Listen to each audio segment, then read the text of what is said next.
على عباده الذين اصطفى اما بعد فاعوذ بالله من الشیطان الرجیم بسم اللہ الرحمن الرحیم۔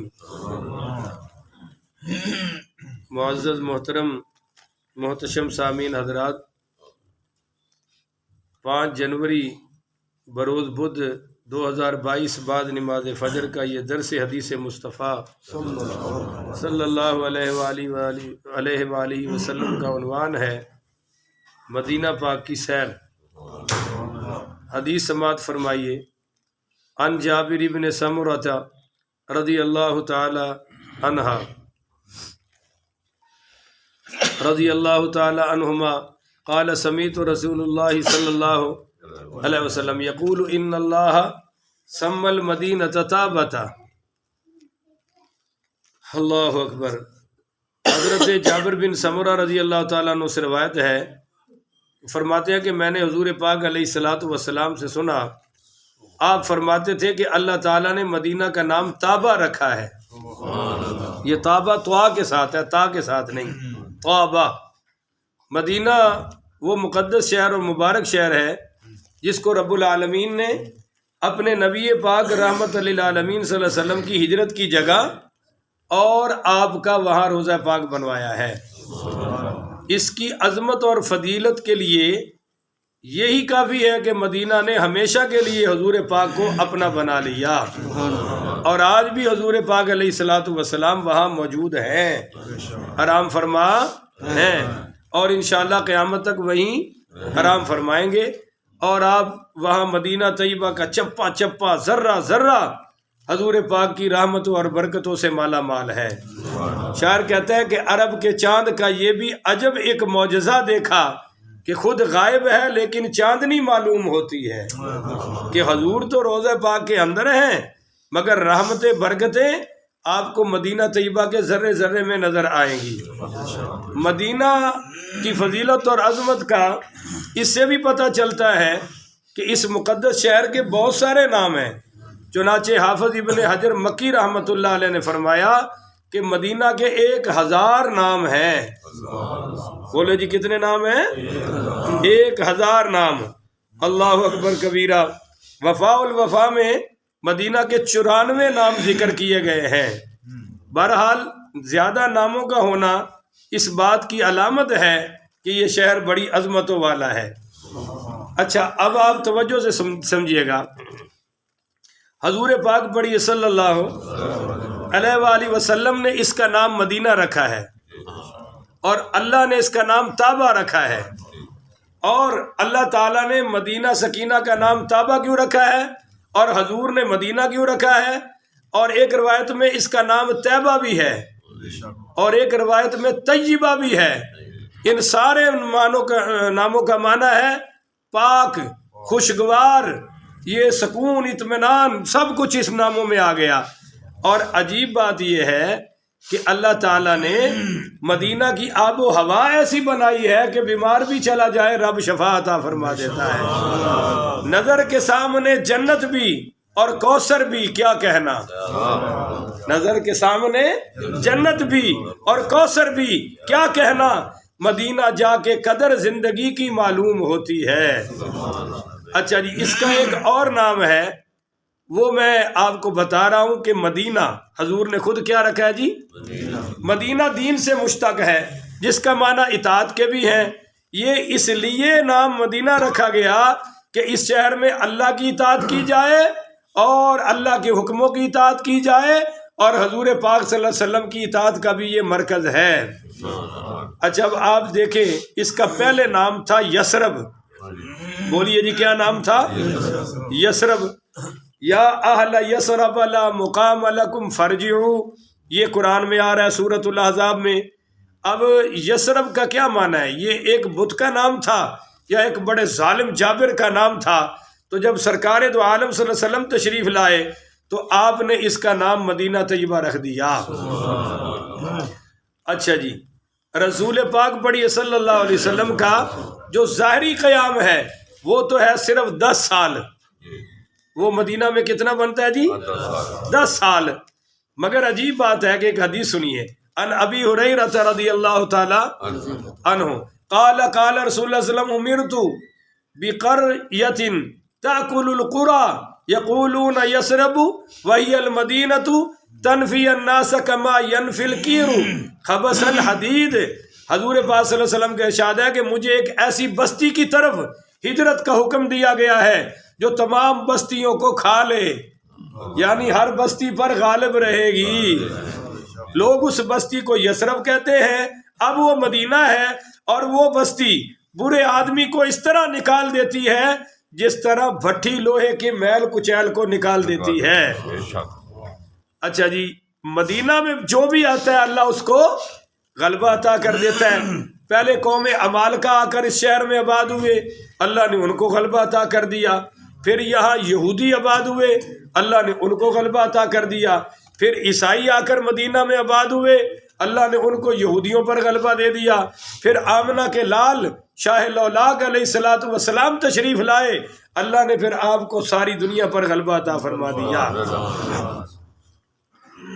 حضرت جابر بن عبداللہ پڑھیے رضی اللہ تعالیٰ عنہ بیان کرتے ہیں کہ ایک دیہاتی نے حضور پاک صلی اللہ علیہ وسلم کی خدمت میں رہنے کی آپ سے بیعت کی۔ کچھ دنوں کے بعد وہ شدید بخار میں مبتلا ہو گیا، جس کی وجہ سے اس نے مدینہ میں رہنا گوارا نہ کیا۔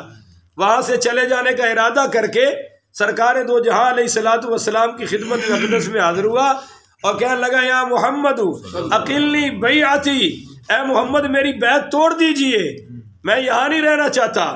چنانچہ حضور پاک صلی اللہ علیہ وسلم نے شفقت کا اظہار فرمایا اور فرمایا کہ میں تیری بیعت نہیں توڑوں گا، تیری بیعت ہے نا، ایک تو اسلام کی بیعت ہے وہ تو ٹوٹ سکتی نہیں نا، یہ بیعت تھی مدینہ میں رہنے کی۔ بولیے یہ بیعت ہے مدینہ طیبہ میں رہنے کی۔ اس نے دوسری بار پھر عرض کی، تیسری بار پھر عرض کی، تو پھر آپ صلی اللہ علیہ وسلم سے اجازت لیے بغیر ہی چلا گیا، اجازت کے بغیر ہی۔ تو پھر آپ نے فرمایا انما المدینۃ کالکیر تنفی خبثها وتنزع طیبها، فرمایا مدینہ تو بھٹی کی مانند ہے جو اپنے میل کو دور کر دیتا ہے اور اپنے اچھے آدمی کو نکھار دیتا ہے اور برے آدمی کو یہاں سے نکال دیتا ہے۔ جس کی مٹی ٹھیک نہیں وہ مدینہ میں رہ سکتا۔ ایک اور حدیث سنیے، اور یہ بڑی کمال کی حدیث ہے، آپ اس کو ذرا غور سے سنیں۔ ان ابی ہریرہ پڑھی رضی اللہ تعالیٰ عنہ قال قال رسول اللہ صلی اللہ علیہ وسلم لا تقوم الساعة حتى تنفی المدینة شرارها كما ينفی القیر خبث الحدید۔ قیامت اس وقت تک قائم نہیں ہوگی جب تک مدینہ اپنے فاسد اور خراب عناصر یعنی برے آدمیوں کو اس طرح سے باہر نہیں نکال دے گا جس طرح بھٹی لوہے کے میل کچیل کو باہر نکال دیتی ہے۔ تو آپ صلی اللہ علیہ وسلم نے فرمایا کہ دجال جب آئے گا تو پوری دنیا پر آئے گا پر بیت اللہ میں داخل نہیں ہوگا۔ بولو جی، بیت اللہ میں داخل ہے اور مدینہ طیبہ میں بھی داخل ہے۔ 3 زلزلے آئیں گے، 3 زلزلے اور مدینہ میں آئیں گے۔ ان تینوں زلزلوں میں جو گندے اور برے لوگ ہوں گے وہ مدینے سے نکل جائیں گے، وہی رہیں گے جو اندر سے بھی پاک ہوں گے اور بولیے باہر سے بھی، اور نکلنے والوں کی تعداد 70,000 ہوگی۔ بولو جی کتنے ہوں گے؟ ہاں، یہ قرب قیامت ہوگا۔ ایک حدیث اور سنیں، ان ابی ہریرہ رضی اللہ تعالی عنہ ان رسول اللہ، زور سے پڑھے نا یار، صلی اللہ قال انما الایمان لیعرض الی المدینۃ کما تعرض الحیۃ الی جحرها بلا شبہ، ایمان مدینہ کی طرف اس طرح کھینچ کر آ جائے گا جس طرح سانپ اپنے بل میں گھس جاتا ہے۔ قرب قیامت یہ ہوگا کہ ایمان مدینہ کی طرف کھینچ کر چلا جائے گا اور ایمان والے بھی مدینہ میں چلے جائیں گے، یا مکہ میں ہوں گے یا مدینہ میں۔ ان الدین لیعرض الی الحجاز، اور آپ صلی اللہ علیہ وسلم نے فرمایا کہ سارا حجاز اس وقت مدینہ ہوگا۔ بولیے سارا حجاز اس وقت یہ سانپ سے تشبیہ دی ہے کیونکہ سانپ اپنے بل میں بڑی جلدی سے گھس جاتا ہے، تو فرمایا مومن بھی پھر جلدی جلدی مدینے میں آئیں گے۔ بولیے بھی جلدی جلدی. ایک حدیث اور سنیے ذرا. سبحان اللہ. بڑی کمال کی حدیث ہے. ان انس رضی اللہ تعالیٰ عنہ ان النبی صلی اللہ علیہ وآلہ وسلم کان اذا قدم من سفر فنظر الى جدوران المدینة اودع راحلته وان كان على دابة حركها من حبها. کہو سبحان اللہ.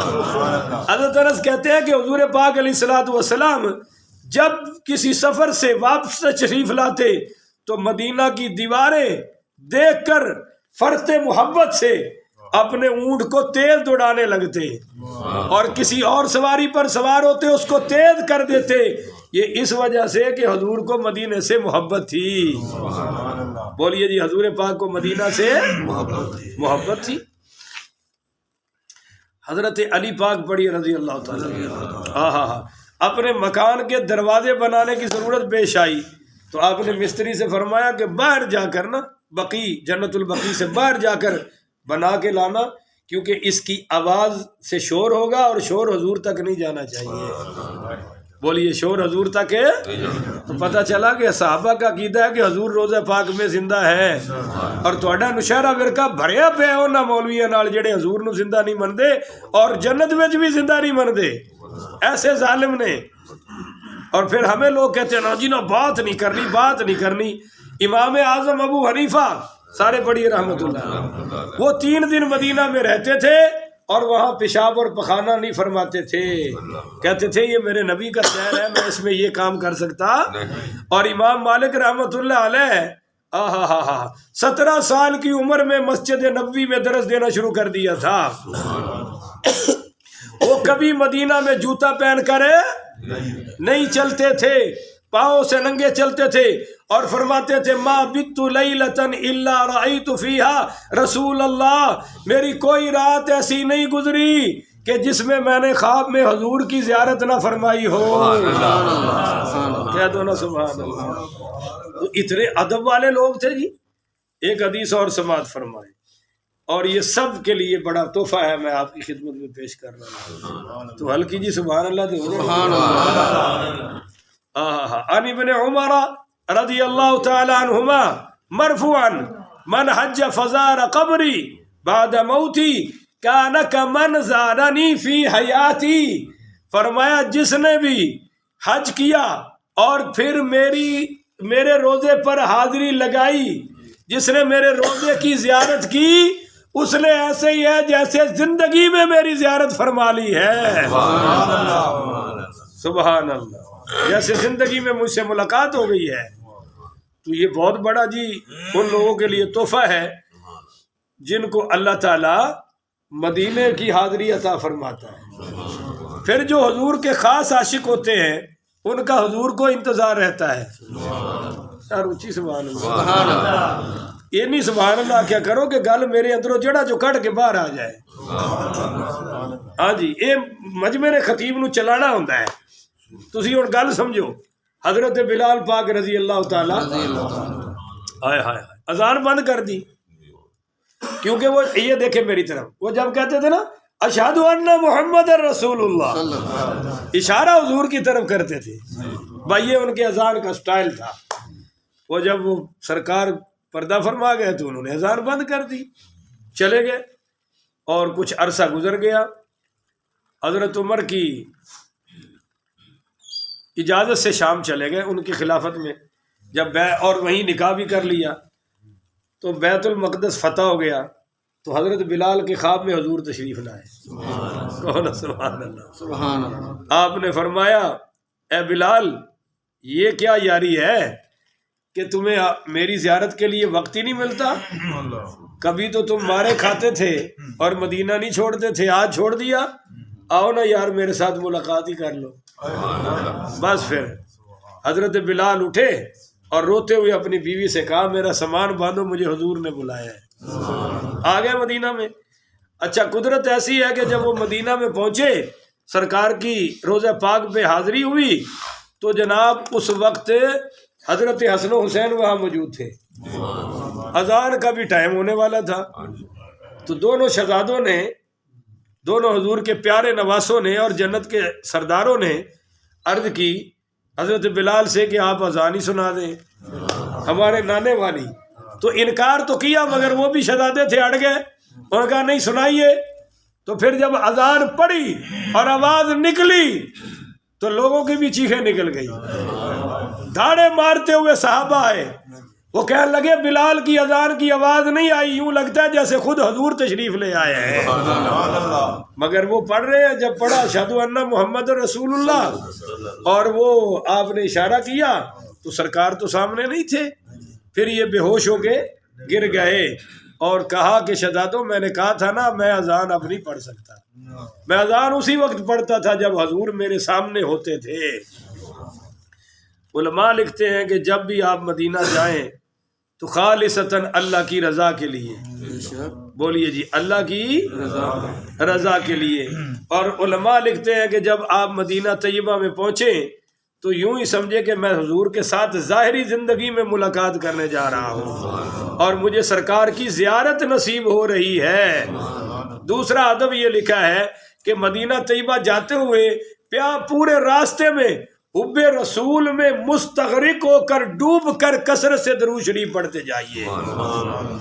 اور تیسرا یہ ہے کہ جب نبی کریم پڑھیے صلی اللہ علیہ وسلم کے حدود مدینہ میں طیبہ میں داخل ہو تو یہ دعا پڑھیں اللہم ھذا حرم رسولک، اے اللہ یہ تیرے رسول کا حرم ہے، فاجعل دخولی وقایۃ من النار، میں اس میں جو داخل ہو رہا ہوں نا یہ میرا داخل ہونا تو مجھے عذاب جہنم سے بری ہونے کا ذریعہ بنا دے، اور وہ امان من العذاب وسوء الحساب، مجھے عذاب سے بھی محفوظ کر دے اور مدینہ کے داخلے کی برکت سے مجھے برے خاتمے سے بھی حفاظت فرما دے۔ یہ دعا مانگنی چاہیے۔ نبی کریم پڑھیے صلی اللہ علیہ وآلہ وسلم نے فرمایا المدینۃ حرم ما بین عیر الی ثور، عیر اور ثور جبل ثور کے درمیان کا حصہ، فرمایا یہ سارا میرا حرم ہے، اور یہ تقریباً 15 کلومیٹر بنتا ہے۔ بولیے کتنا جی؟ ابھی تک وہاں مکمل انہوں نے حرم تو نہیں بنایا، بہرحال اب سنا ہے کہ پلر شلر وہاں تک پہنچ گئے ہیں۔ اور شاعر کہتا ہے آ گیا حاصل انتظار، آ گیا زائرو لو نبی کا دیار آ گیا، دیکھو دیکھو کھجوروں کی جھرمٹ میں وہ سامنے شہر رشک بہار آ گیا۔ اور جب مدینہ میں آپ داخل ہو جائیں تو پھر یہ دعا پڑھنی چاہیے بسم اللہ ما شاء اللہ لا حول ولا قوت الا باللہ رب ادخلنی مدخل صدق واخرجنی مخرج صدق واجعل لی من لدنک سلطانا نصیرا اللہم افتح لی ابواب رحمتک وارزقنی من زیارت رسولک ما رزقت اولیاءک واہل طاعتک وانقذنی من النار واغفر لی وارحمنی یا خیر مسئول۔ کہہ دو سبحان اللہ۔ اچھا جی، اور یہ بھی دعا پڑھنی چاہیے کہ اللہم اجعلنا فیہا قرارا ورزقا حسنا، اللہ مجھے مدینہ میں قرار عطا کر اور بہترین رزق عطا کر۔ اور جب آپ اپنی قیام گاہ میں مدینہ میں پہنچ جائیں تو پھر اچھی طرح سنت کی نیت سے غسل کریں یا کم از کم مسواک کریں، وضو کریں، پھر اپنے اچھے کپڑے پہن کر اور جناب اچھی خوشبو سرما لگائیں اور پھر اپنی وسعت کے مطابق صدقہ خیرات کر کے مسجد نبوی میں داخل ہو اور سیدھا سرکار کی جالیوں کے پاس پہنچ جائیں۔ اب آپ اور میں سمجھے کہ حضور کے سامنے روضہ پاک میں پہنچ چکے ہیں۔ اب آپ کو ایک بات بتاؤں، جب سرکار دو عالم پڑھیے صلی اللہ پڑھیے نا صلی اللہ علیہ وآلہ وسلم مدینہ میں داخل ہوئے تو سب سے پہلے مسجد بنائی۔ ریاست مدینہ کا کیا کام ہے؟ مسجدیں بنانا۔ اونچی بولو بھائی سارے، مسجدیں یا مسجدیں گرانا؟ پر پاکستان کی تاریخ میں ایک منحوس جج اور ایک بے ایمان، ایک ملعون ایسا بھی آ چکا ہے جس نے کراچی میں 40 سالہ پرانی مسجد کے بارے میں، تارک روڈ مدینہ مسجد کے بارے میں آرڈر دیا ہے کہ اس کو گرا کر یہاں پارک بنا دو تاکہ بڑھیا بندے گھومیں، لڑکیاں لڑکے گھومیں، وہ بھونڈ بازیاں کریں، آنکھ مٹکے کریں، مسجد یہاں نظر نہیں آنی چاہیے۔ اور حکومت نے پھر ان سے اپیل کی ہے کل جا کر کہ جناب جسٹس صاحب آپ اپنے اس فیصلے پر نظر ثانی کریں، مگر وہ بدبخت کہتا ہے میں یہ فیصلہ واپس نہیں لوں گا، اور مجھے 15 دنوں کے اندر اندر یہ مسجد گری ہوئی 6 منزلہ مسجد ہے، 10,000 نمازی وہاں جمعہ پڑھتے ہیں، اور یہ بدبخت کہتا ہے اس کو گراؤ اور پارک بناؤ۔ یہ ریاست مدینہ ہے، ریاست مدینہ میں پہلا کام 2 بچے یتیم تھے، سہل اور سہیل، ان سے میرے نبی نے 10 دینار میں جگہ خریدی، کھجوریں کٹوائیں، اور جگہ کی قیمت سیدنا ابو بکر صدیق نے ادا فرمائی۔ پڑھیے نا رضی اللہ تعالی۔ اور سرکار دو عالم صلی اللہ علیہ وسلم مسجد کے لیے اینٹیں گارا لا رہے ہیں اور ساتھ فرما رہے ہیں اللہم لا عیش الا عیش الآخرہ فاغفر للانصار والمہاجرہ، کہ اللہ عیش تو آخرت کی عیش ہے، میرے انصار کی بھی مغفرت کر دے اور میرے مہاجرین کی بھی۔ تو میں پہلے بھی اس پر کلپ ریکارڈ کرا چکا ہوں کہ مسجد کو شہید نہیں ہونے دیں گے، کہو انشاءاللہ۔ اب تو وہاں لاکھوں لوگوں نے جمعہ پڑھ کے کہا کہ ہمیں پارک نہیں چاہیے، ہمیں اللہ کا گھر ہی چاہیے، پر پتہ نہیں یہ بدبخت اس ملک میں کیا کیا کرنا چاہتے ہیں۔ جی ہاں، انشاءاللہ نہیں کروا سکے گا، سب کہو انشاءاللہ۔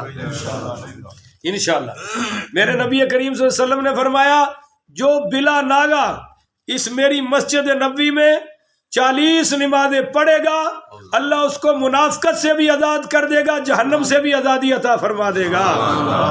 اور فرمایا جو میری مسجد نبوی میں 1 نماز پڑھے گا، اللہ اس کو 50,000 نمازوں کا ثواب عطا فرمائے گا۔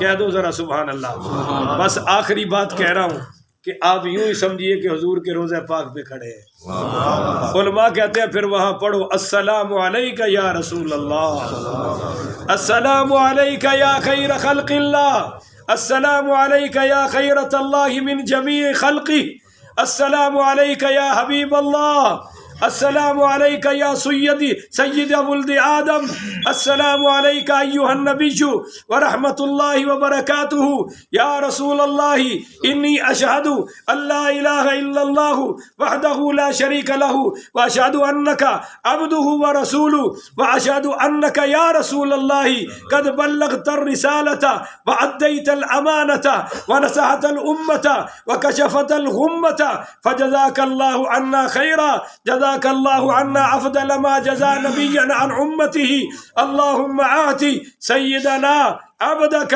ورسولک محمدا الوسیلۃ والفضیلۃ والدرجۃ العالیۃ الرفیعۃ وابعثہ مقاما محمودا الذی وعدتہ وانزلہ المنزلۃ المقربہ عندک انک سبحانک ذو الفضل العظیم۔ یہ دعا حضور کے روضے پر پڑھنی چاہیے، اللہ سب کو پڑھنے کی توفیق عطا فرمائے۔ ترجمے کا وقت نہیں ہے، وہاں آپ کو پتہ ہے کہ پھر سیدنا ابو بکر بھی ہیں،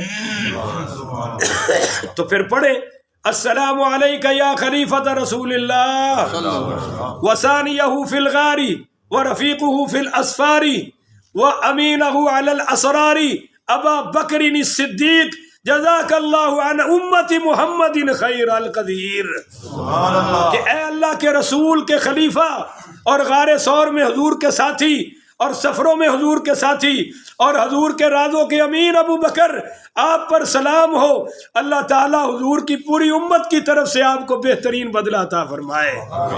اور پھر دوسری تختی حضرت عمر پاک کی لگی ہوئی ہے، ان کی بارگاہ میں بھی سلام پیش کرو السلام علیکہ یا امیر المومنین عمر الفاروق الذی اعز اللہ بہ الاسلام امام المسلمین مرضیا حیا ومیتا جزاک اللہ عن امتی محمد خیرہ۔ امیر المومنین عمر فاروق جن کے ذریعے اللہ نے اسلام کو عزت اور شوکت عطا فرمائی، آپ پر سلام ہو، اللہ تعالیٰ نے آپ کو مسلمانوں کا امام بنایا، اللہ تعالیٰ نے آپ کو زندگی اور موت کے بعد پسند فرمایا، اور اللہ تعالیٰ آپ کو حضور کی پوری امت کی طرف سے بدلہ عطا فرمائے۔ علماء کہتے ہیں پھر حضور کی بارگاہ میں دوبارہ پڑھو کہ یا رسول اللہ اسألک الشفاعۃ، یا رسول اللہ میں آپ سے شفاعت کا سوال کرتا ہوں، اتوسل بک الی اللہ فی ان اموت مسلما علی ملتک و سنتک، اور اللہ تعالیٰ کی طرف سے آپ کا وسیلہ چاہتا ہوں اور اس بات کے لیے کہ میں اسلام اور آپ کی سنت پر اللہ مجھے موت عطا فرمائے۔ آمین۔ اللہ تعالیٰ سے دعا ہے اللہ مجھے اور آپ کو یہ اعمال کرنے کی توفیق عطا فرمائے۔ اللہ مجھے اور آپ کو بارہا مدینہ طیبہ کی حاضری نصیب فرمائے۔ آمین۔ آخر ودعوانا ان الحمدللہ رب